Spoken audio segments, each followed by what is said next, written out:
I found out about the rumors from a client, not from anyone at work. He leaned in during a meeting and said, almost casually, "I hope everything is okay at home." I remember freezing. Smiling. Nodding like I understood what he meant. I didn't. At that point, my life felt stable. Not perfect, but predictable. I was married, 2 kids, decent job at a mid-sized firm where I'd worked for almost a decade. I wasn't the loudest or the most ambitious, but I was reliable. People trusted me. Or at least I thought they did. Work was routine. Home was routine. I used to think routine meant safe. Looking back, maybe that's why I didn't notice anything at first. Nothing dramatic had happened. No big fight, no sudden fallout. Just small things. People getting quieter when I walked into rooms.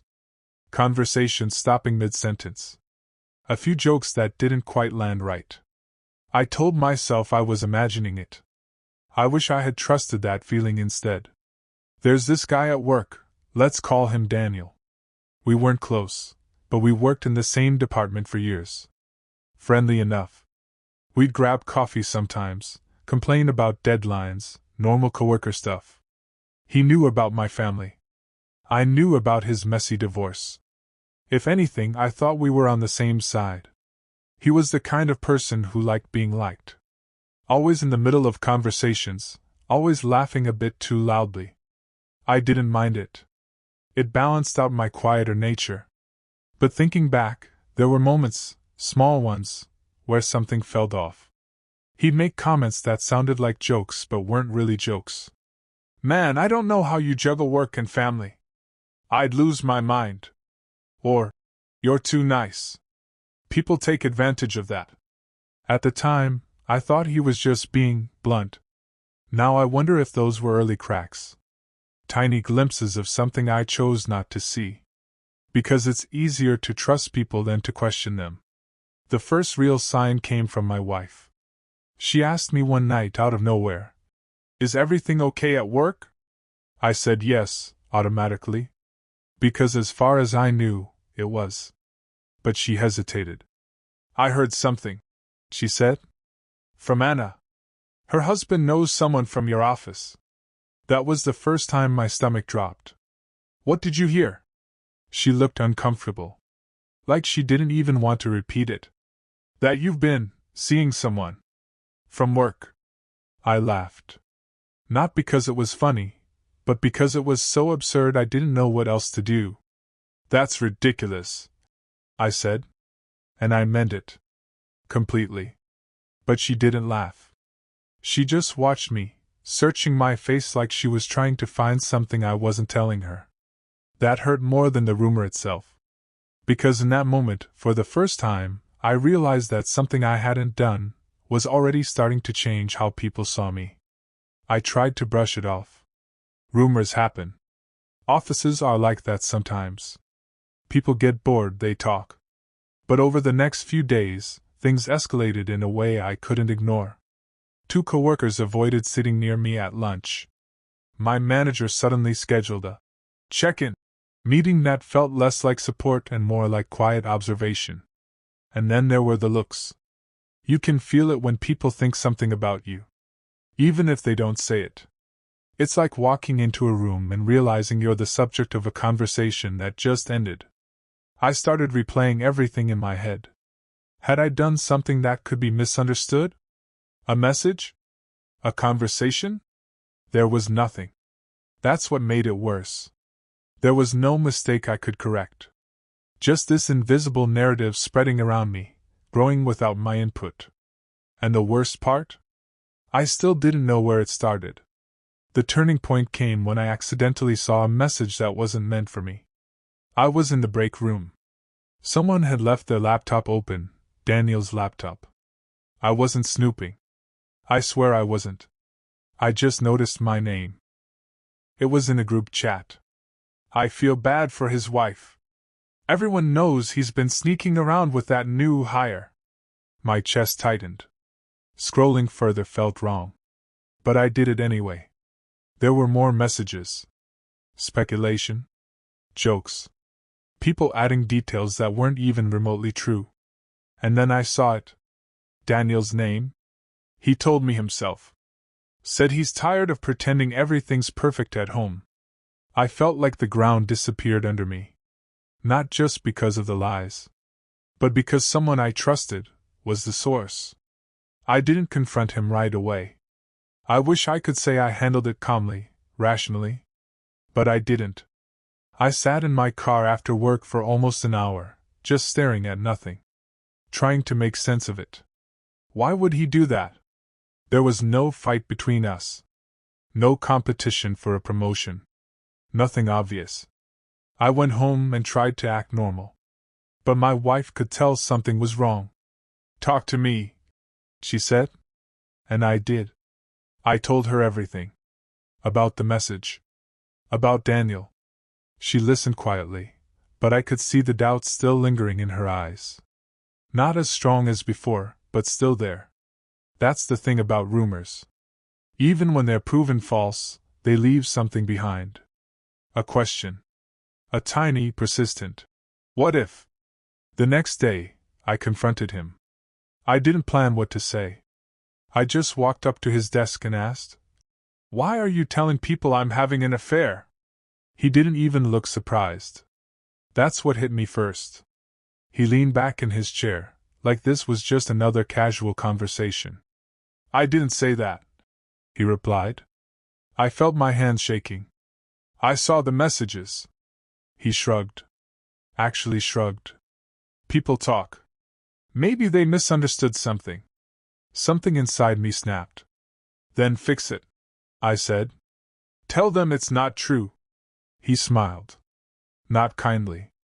"I can't control what people believe." That was the moment I realized this wasn't an accident. This was deliberate. The confrontation didn't go the way I expected. I thought there would be denial, maybe even an apology if I pushed hard enough. Instead, he turned it around on me. "Why are you so defensive?" he asked. "If there's nothing going on, why does it bother you this much?" I couldn't even process that logic. "It bothers me because it's not true." He leaned forward, lowering his voice. "Look, man, people don't just make things up out of nowhere." That sentence stayed with me, because it planted doubt in a way I wasn't prepared for. Not in myself, I knew the truth, but in how this situation could be perceived. It didn't matter what I said. The narrative was already out there. And somehow, he was positioning himself as the reasonable one. Things got worse at work after that. Subtly, but noticeably. I wasn't included in meetings I used to attend. A project I had been leading was reassigned. To reduce pressure. No one said it outright, but the implication was clear. I had become a liability. I went to HR. I showed them what I had seen. Explained everything. They listened. Took notes. Promised to look into it. Weeks passed. Nothing changed. If anything, people became more careful around me. More distant. Like I was a problem they didn't want to touch. Daniel, meanwhile, acted completely normal. Friendly even. Which somehow made it worse. Because it made me look like the unstable one. At home, things weren't much better. My wife tried to support me. I know she did. But the tension was there. In small ways. She'd ask more questions about my day. Who I worked with. What time I left. Not accusatory. Just cautious. And I couldn't blame her. Because if the roles were reversed, would I have believed me immediately? I don't know. That's the hardest part. Trust isn't just about truth. It's about perception. And once that perception is damaged, even unfairly, it's hard to rebuild. I started feeling like I had to prove something every day. Not just at work. At home too. The breaking point came during a team meeting, but it wasn't dramatic at first. That's what makes it stick in my head. It started like any other weekly update: slides, numbers, polite nodding, people half listening while thinking about lunch. I was already exhausted just sitting there, trying to act normal after everything that had been building for weeks. Someone cracked a joke in the middle of a transition between topics. I don't even remember who started it. Just the tone. "Careful around him," one of them said lightly, like it was harmless. "You'll end up part of the office drama." A couple of people laughed. Not loudly. The kind of laughter people do when they're not fully sure if they're allowed to laugh. Then someone else added, "Yeah, don't get too close or you'll be in the rumor mill too." More laughter. I remember looking at their faces, waiting for someone, anyone, to realize what they were doing. To see me sitting there like I wasn't just an abstract punchline but a real person in the room. No one stopped. That was the moment something inside me shifted. Not loudly. No explosion. Just a quiet internal decision that I couldn't stay there one more minute. I stood up, pushed my chair back too hard, and it scraped loudly against the floor. The room went slightly quieter, but not fully silent. No one asked if I was okay. I just said, "I'm done for today," and walked out. In the hallway, my hands were shaking so badly I had to grip the wall for a second. Not because I was scared, but because I was angry in a way I didn't know what to do with. It wasn't just a joke. It was how normal it had become. Like my life, my reputation, my marriage, my name, had turned into office entertainment. And nobody thought to question it. I ended up taking leave from work, but even that decision didn't feel like relief. It felt like retreat. Officially it was. Stress-related leave. Approved quickly, almost too quickly. No questions, no pushback. That alone told me more than I wanted to know. Unspoken problems are easier for organizations to handle than visible ones. At home, the days blurred together. I would sit in the kitchen in the mornings long after my wife left, staring at a cup of coffee I wasn't really drinking. Trying to structure time, but failing. My phone stopped buzzing as much. At first, I thought it would feel peaceful. Instead, it just felt like being erased from somewhere I used to exist in. My wife tried to keep things normal. She really did. She'd ask how I was feeling, but carefully, like she was stepping around glass. We started talking less about the situation itself and more about everything around it. Kids, bills, groceries. Safe topics. Controlled topics. But the silence between those conversations grew heavier. One night she said, "Do you think it'll ever go back to normal?" I didn't answer right away. Because the honest answer was no, but I didn't want to say it out loud. Instead I said, "It'll be different." That wasn't comforting. I could tell by her face. And I hated myself a little for not being able to give her something better. At night I couldn't sleep properly. I'd replay conversations from months ago, trying to find the exact moment everything started to tilt. Like if I could identify the precise second, I could somehow undo it. But there wasn't one. That might have been the worst part. Eventually, I found out why he did it, and I almost wish I hadn't. It came through a former colleague who left shortly after I did. We met for coffee, awkward at first, like neither of us was sure if we were crossing some invisible line by talking about it. He hesitated before telling me anything. That alone made my stomach tighten. "It wasn't random," he finally said. I remember laughing once, dry and sharp. "Yeah, I figured that much." But I didn't know the details yet. There had been an internal discussion about promotions.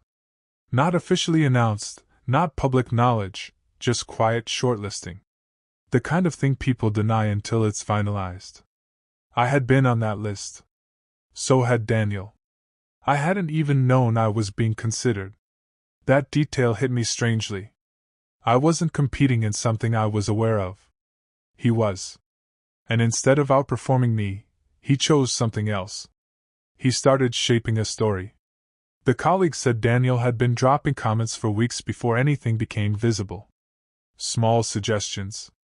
Innocent-sounding remarks. Enough to plant a seed without triggering alarm. He framed it like concern at first, the colleague said. Like he was worried about you. That part made my skin crawl more than anything else. Because I remembered those conversations. I remember thinking he was just being blunt, maybe even friendly in his own way. It wasn't bluntness. It was preparation. And once the rumor gained enough momentum, it didn't need him anymore. It became self-sustaining. The worst part wasn't even the strategy. It was how effective it had been. I wasn't removed from competition because I failed. I was removed because people stopped being able to see me clearly. I never went back to that job. Not because I was formally fired or forced out, but because returning would have meant stepping back into a version of myself that no longer existed. Instead, I found work elsewhere. Smaller company. Fewer people. Less noise, both literal and social. On my first day there, I kept waiting for something to go wrong. For sideways glances, for whispers that I couldn't hear but would somehow feel. That expectation took months to fade. It didn't disappear completely. At home, life continued, but differently. My wife and I stayed together, though I hesitate to call it the same relationship. It's more like we rebuilt something adjacent to what we had. We function. We coordinate. We raise our kids. But there's an unspoken caution between us now. Like we both learned how quickly certainty can collapse, and neither of us fully trusts stability the same way anymore. Sometimes I catch her looking at me when she thinks I'm not paying attention. Not accusing. Just measuring. And I understand it. I really do. Because I do the same thing sometimes. I think about how easily everything shifted. How a few conversations I wasn't even part of reshaped how I was perceived by dozens of people. I used to think reputation was something you built slowly and protected by consistency. Now I know it can be rewritten faster than you can respond to it. I still think about Daniel more than I want to admit. Not out of obsession. Not even anger most days. It's something more uncomfortable than both. It's the realization that he didn't need to destroy me with a grand action. He just needed to tilt perception slightly and let everything else do the work. That's what sticks. How passive everyone else was in it. How quickly people accept a narrative when it feels plausible enough. I replay moments in my head, not because I think I could have stopped it, but because I keep wondering if there was ever a point where I could have interrupted the momentum. Or if it was always going to reach that shape no matter what I did. My life didn't explode. It eroded. Slowly. Socially. Quietly. That feels harder to explain to people who weren't there, because there's no single event you can point to and say, that's when everything broke. It was accumulation. Of jokes. Silences. Assumptions. And now, even though things are better, on paper, I carry this awareness with me everywhere I go. That truth isn't always what protects you. Sometimes it's just what you know while everything else moves on without it. And I don't think I'll ever fully stop wondering how many other people are living versions of this same story, quietly, and without ever being believed enough to stop it.